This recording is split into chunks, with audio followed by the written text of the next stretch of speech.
Hi, everyone. I think live where we need to be.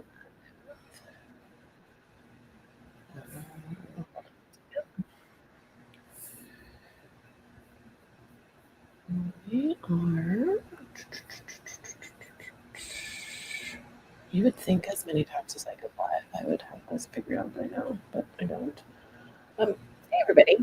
I am Carol Williams, managing attorney at Williams Immigration. We're a boutique immigration law firm. We are headquartered in sunny South Florida, but with clients all over the country and all over the US. So I wanted to come live today to just give you a few immigration updates and answer any questions that y'all may have. I like to take live questions. So, yeah. So I hope everyone's having a good Sunday and not getting sad because I have to go back to work tomorrow. Working is always a good thing. But I wanted to talk to y'all about the travel ban. So we know that we are currently have a travel ban in terms of coming into the U.S. And an update on that travel ban. There was a lawsuit that was for people that were applying for visas. They were their visa applications were on hold because they were from a travel ban country. I'm going to move this over a little bit. Because they were part of a travel ban country and they sued. So it went to court, and last week the federal judge said that while the travel ban impacts people being able to come into the U.S., it doesn't allow the consulates not to process visa applications. So as of now, those visa applications should be going through. They should be processed. This is especially important for people that are applying through the diversity visa lottery who were selected and their processing was halted because of the travel ban. So especially for the diversity visa lottery folks, the Department of State now will be processing those applications and hopefully getting them done before, or I should say by September 30th, which is the end of the fiscal year. So that's huge news for folks. So what that means is if you need a visa, if you desire a visa, you can still apply for the visa, potentially in the hopes that your country comes off of the travel ban sometimes some point after your visa is issued. Because if you have a visa now, or if your new visa is approved, but your country is still on that travel ban list, you're not going to be able to get on the plane. And if you do get on the plane by some reason, you're not going to be able to get into the country. It's CBP. That's the officers that are at the airport. They can stop you at the airport and turn you around and send you back home because of the travel ban. So immigration is a complicated beast. And so there are several different government agencies that touch immigration cases at some point throughout the way. So, we always talk about USCIS or, quote unquote, immigration in the US, but we also deal with Department of State, who oversees all the US consulates and embassies outside the country. We deal with Customs and Border Protection, sometimes referred to as CBP. Those are the folks who are in the airports and at cruise ship entries and exits, and at the land borders that we share with Canada and Mexico. Those are all CBP agents. And if you are working, trying to get an employment-based visa, your employer, you're sponsoring someone, then we also sometimes have to deal with the Department of Labor. So there are several different immigration agencies that impact an immigration case. And then if you are placed into deportation proceedings or you are picked up, you are then working with ICE, which is Immigration and Customs Enforcement, and or an immigration judge. So there are lots of different agencies that impact and touch an immigration case. So that's just really important to know. So that's why this lawsuit that came about based on the travel ban was so important. The decision was important because that federal judge really broke down the difference between a CBP function and a Department of State / consular function. So that's always important to know. And again, if you guys have any questions, you're welcome to put those questions in the chat and we can go through those. The other thing that I wanted to talk to y'all about is I get quite a few calls because I work not only with individuals and families, I also work with businesses and companies and their employees and their managers. And so a lot of people now are looking to self-sponsor their green card, which means get their green card, one, without going through a family member, or two, get their green card without having an employer sponsor them. And you can do that. One of the ways to do that is called an extraordinary ability visa application or green card application. And those applications are very complex. They essentially, put this in very non-legal terms, essentially you've got to show that you're the best thing since sliced bread, right? And that what you have been doing in your career puts you at the top of your career, puts you at the top of your field. And so I always say to people, and I've said quite a bit recently, especially this past week, I've had several calls on people who wanted to do EB1 extraordinary ability green card applications is how do you explain what you do? How do you explain what you do without using complicated industry jargon? So if you're a doctor, if you're a lawyer, if you're an architect, if you are an app developer, if you're a software engineer, if you deal with economics, whatever it is that you do, are you a builder? Whatever it is that you do, one, have you reached the top of your field in doing that? But also, can you explain it to me? Can you explain it to me in easy to use words, easy to understand words, in an easy manner so that I can then turn around and explain it to the immigration service? Oftentimes, so many people have such a difficult time talking about what they do. So that the average person can really understand it. Oftentimes I tell people, think about what you do and think about that you're explaining it to your grandmother, or think about that you're explaining it to a classroom of elementary school kids on career day. How do you explain it for those folks that have no idea what you do, but want to understand or listening, so that it's really easy for them to understand? So that is what I tell people to do. And that is an exercise that I take people through who I think are probably really qualified, but they're so not used to talking about what they do to people outside of their industry, right? And we all fall into that trap. I fall into that trap often. Some clients will say to me, okay, that's way too legalese, and I have to kind of back off and remember that. The other thing to remember about an EB1 extraordinary ability application is that you have to provide documents, right? The government needs to see documents, so it can't just be, I know I'm really great. My mother knows I'm really great. My lawyer knows I'm really great, right? People within your industry have to agree that you are the best thing since sliced bread. So that's really important. And when I say people in the industry, more than just your current boss, if you have a current boss, if you're not an entrepreneur. So it's perfectly fine to have people in the industry who've never met you, who don't know you, but know of your work. That I think is like such high praise that someone would be willing to write a support letter on your behalf just because they know of your work. Maybe they've used your work, maybe they've used your application, maybe it's been helpful for them in their career, working with their clients, or helping them provide the service or the product that they, provide to people. That's gold.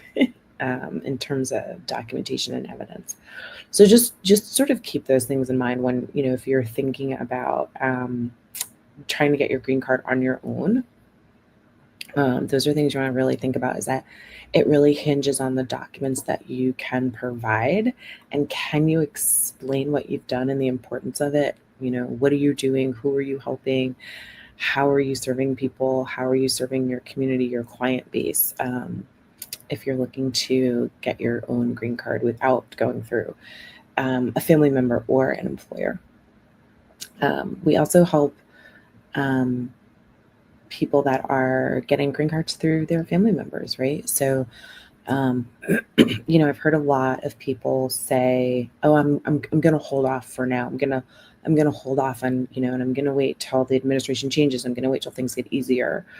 Y'all, I've been at this for almost 30 years as an immigration attorney. Immigration is not getting easier, right? It is a complicated area of the law. It does not get easier as the days, the months, the weeks, the years move forward. So if you're qualified, if you meet the qualifications, right, apply, right? Like, I mean, truly apply. Like, things are getting approved. Applications are getting approved. Some applications are getting approved fairly quickly right now.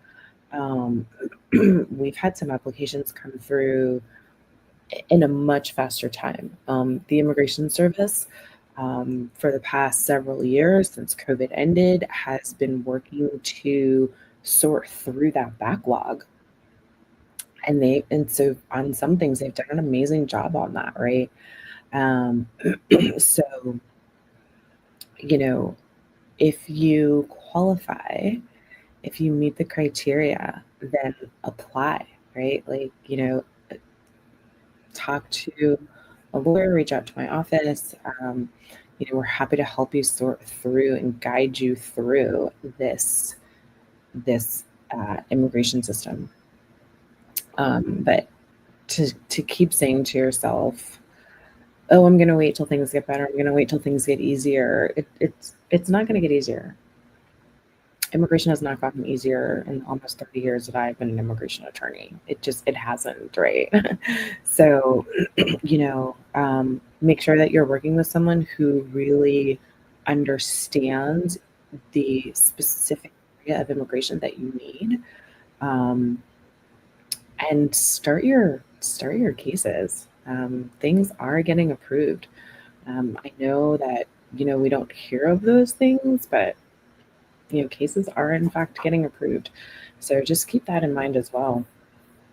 And again, if you guys have any questions that you want to ask me, you're more than welcome to do that. I am here to answer questions.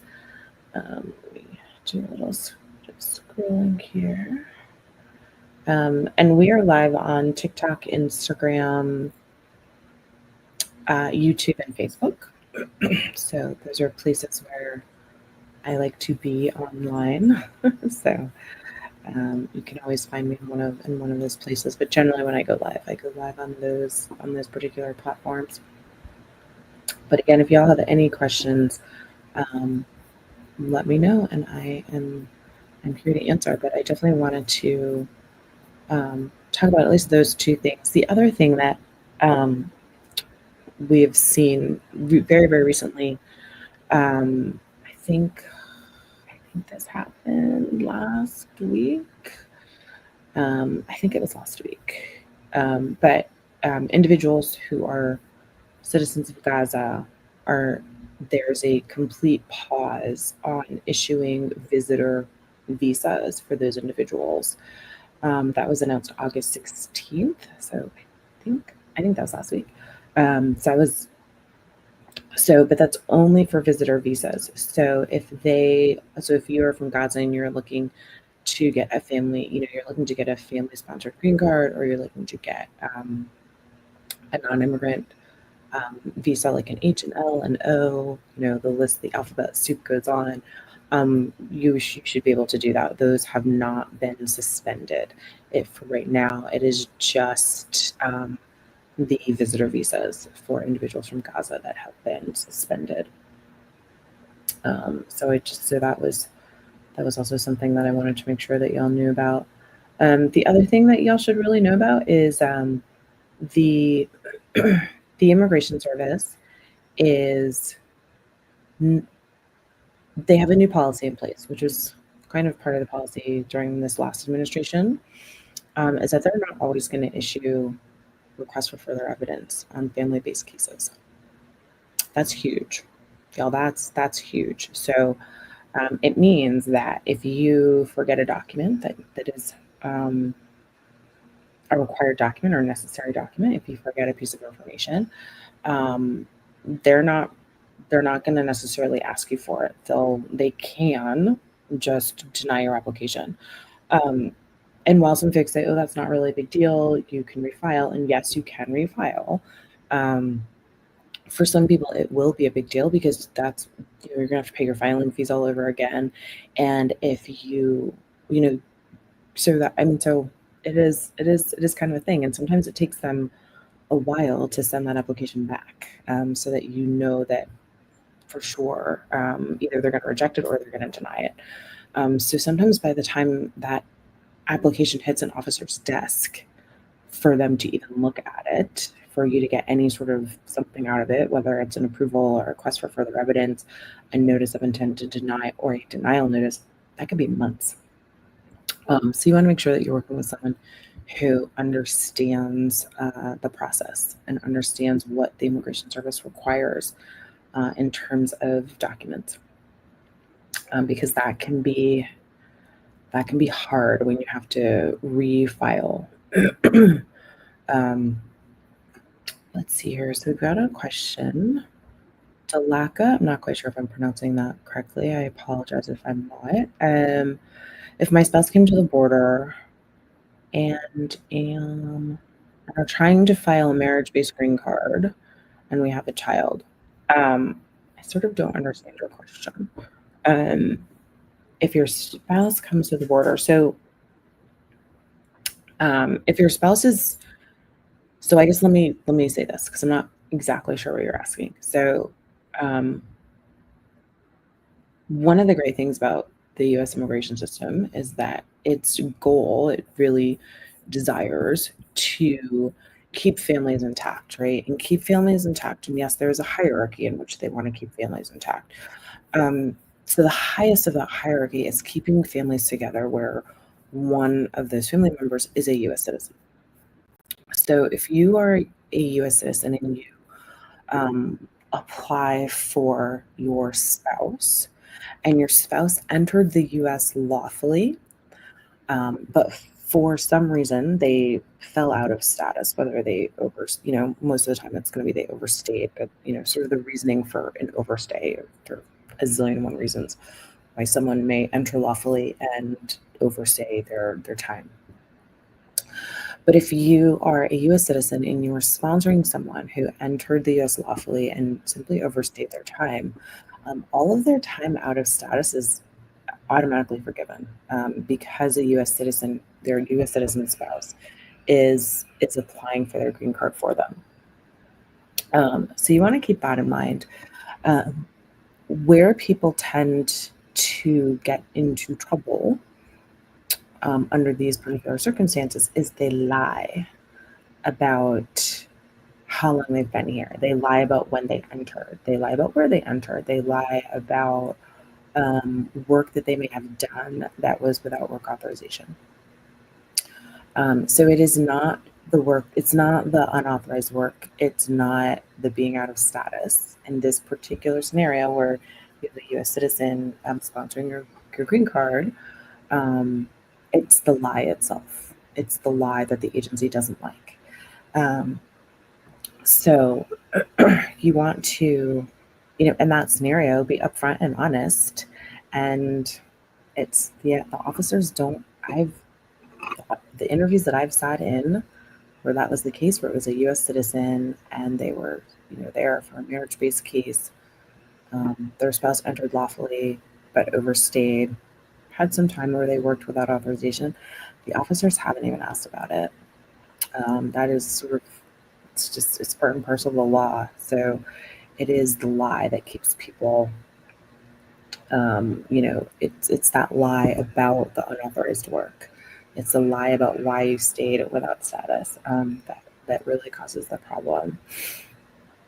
What else do we have here for questions? You're saying her asylum case is pending. So if my spouse came to the border, has an asylum case pending, can we file a marriage or green card?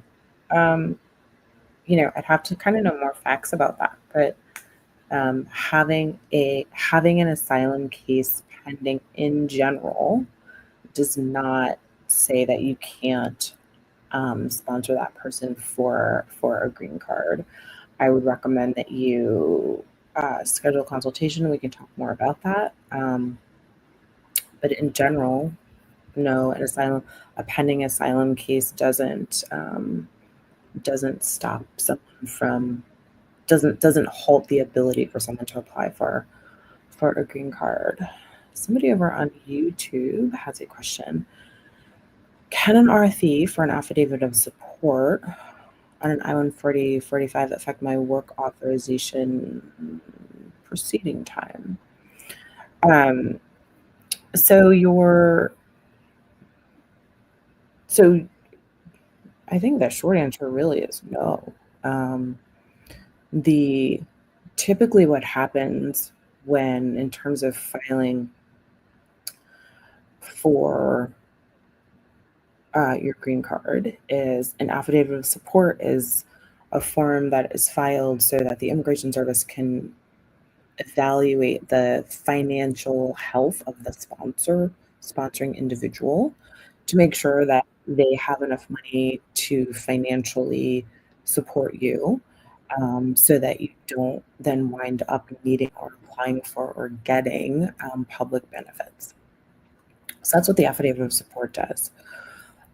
As a procedural matter, usually, not always, but usually, I know if it's one of my cases, I'm filing that adjustment of status along with work authorization and travel permission, otherwise known as advance parole. So that work authorization usually, again, not all the time, usually gets processed long before the Immigration Service even touches and starts to look at the adjustment of status case and the affidavit of support. So just in the order of timing, usually the work authorization is long since approved, and someone is working by the time the Immigration Service starts to look at the adjustment of status. And part of that adjustment of status would be their affidavit of support. So if you have an RFE on your affidavit of support, while most people do not like RFEs, and I understand that, I always tell my clients an RFE means that somebody is actively looking at your file. So there's no wondering at that point, where's my file? Is somebody working on it? How much longer? It means that someone's actively looking at your file. And an RFE is a second shot at giving them what they need, right? So if you have an RFE, I would respond to it as quickly and as thoroughly as possible. And good luck with your green card application. So I hope that's helpful. What else do we have? We've got some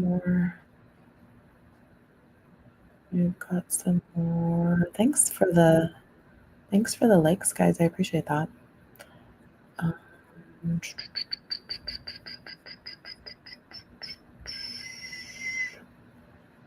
Let's see here.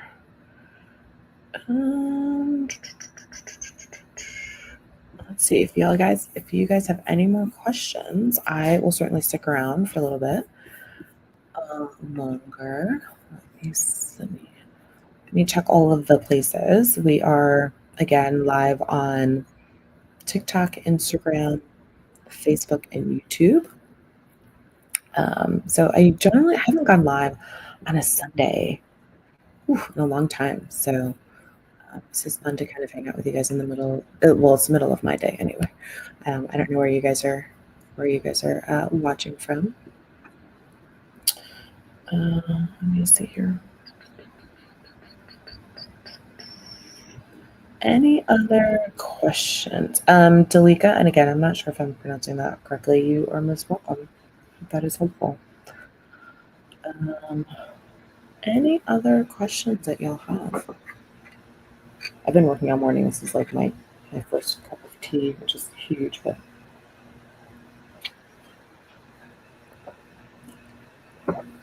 so I hope you guys aren't offended that I'm drinking my tea. What else do we have, y'all? Any other questions?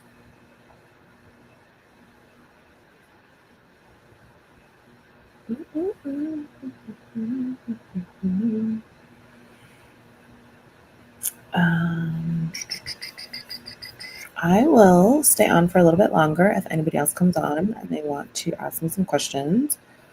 Let me see here. B over on YouTube is asking, do you have the average processing time for work authorization, marriage-based green card? I do not know what that is off the top of my head. I've seen them sort of roughly come in about 6 to 12 months. But your processing times are really going to depend on the type of case you're filing and which office is currently processing your case. So, I would recommend that you look at the USCIS website. It will tell you what the processing times are. Hold on. I'm actually going to pull up the USCIS website right now. So if you pull up the USCIS website, it's if you scroll down on their homepage, there's a big box. There's little boxes, but there's big box that says manage your case. If you go under check processing times, which is the second link in that manage your case box, hold on, it has to actually open up the page. Yeah, so if you go under that second link, you can input where it says form if you're looking for your work authorization. That's the 765. So you scroll down, there's a whole bunch of form numbers and the description of what the form is. In case you don't know the form numbers, it's fine. And then you want to hit category. And so, I don't know, there's like 10, 15-ish categories here. So you want to click on the category that is yours. And then once you click on that category, you will see, then you're going to click on the field officer service center that is processing your case. And you will know that information based on your receipt notice. So that the USCIS website, although confusing for some people to use, I understand that. The case processing piece of it is actually pretty good and pretty easy to navigate. And so once you click on the field officer service center that's processing your case, then you click get processing time, and then it will tell you right then and there. But you want to start by going to just uscis.gov, scrolling down on that homepage to where it says manage your case, and then click on that second link, which is check processing times. And that will give you an average time. And if I recall correctly, last sort of update they gave us said that the processing times on that page were reflective of 80% of this sort of similar applications in that same category that were being processed. Of course, some are going to take longer, some are going to take a shorter amount of time, but it's about 80% of the cases that are, that they currently have that as their processing time. So I hope that's helpful. What other questions do y'all have for me on this Sunday afternoon?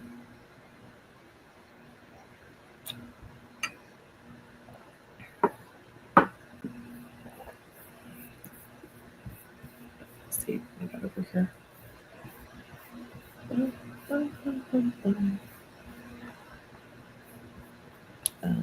You're very welcome, B. My pleasure. My pleasure.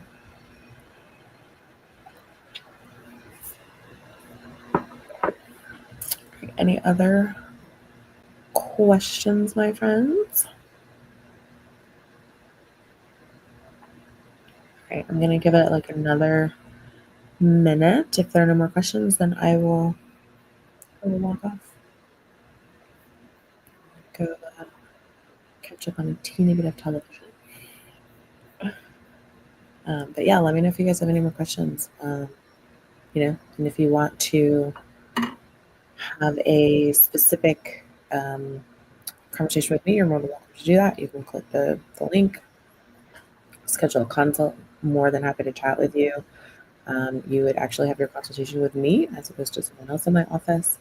And then we could see how we could help you, what's going on, come up with a strategy to move your case forward. But again, I talked to some people that want to wait on their immigration case until immigration gets easier, things are more understandable, so it's not that complex. Listen, y'all, immigration has not gotten easier since I started practicing almost 30 years ago. It does not get easier year over year. It is a complicated area of law. I would highly recommend that you have someone by your side from beginning to end of your case. Because it's not easy. It's not easy to navigate these immigration waters by yourself. And there's a lot currently that is changing, but immigration is always changing, right? It always sort of keeps us on your toes. That's honestly one of the reasons why I like it, right? It keeps me engaged. It keeps me going, right? But all that said, yes, we hear a lot on the news, but I'm here to tell you, cases are getting approved. Cases are absolutely 100% getting approved. So if you are waiting because you think that no cases are getting approved, that is not the case. That is absolutely not the case. Immigration cases are getting approved. So if you take nothing away from this live today, please take away that cases are in fact getting approved. If you think that you qualify, you're interested in figuring out if you qualify, you want your green card, you want an employment-based visa, you want work authorization, you want travel permission, reach out and we are happy to get you on the calendar and have a conversation. But yeah, I don't see any more questions. So I am going to bid you all a lovely Sunday. Again, I'm Carol Williams with Williams Immigration. I'm based out of Florida, but work with clients all over the country, all over the world. If you need immigration help, feel free to reach out. You can click the link in the bio. We're here to help you. And I'm pretty sure I will be live tomorrow, probably early tomorrow evening, my time. And so I will see you all again tomorrow. So have a great rest of your Sunday, and we'll chat soon. Bye.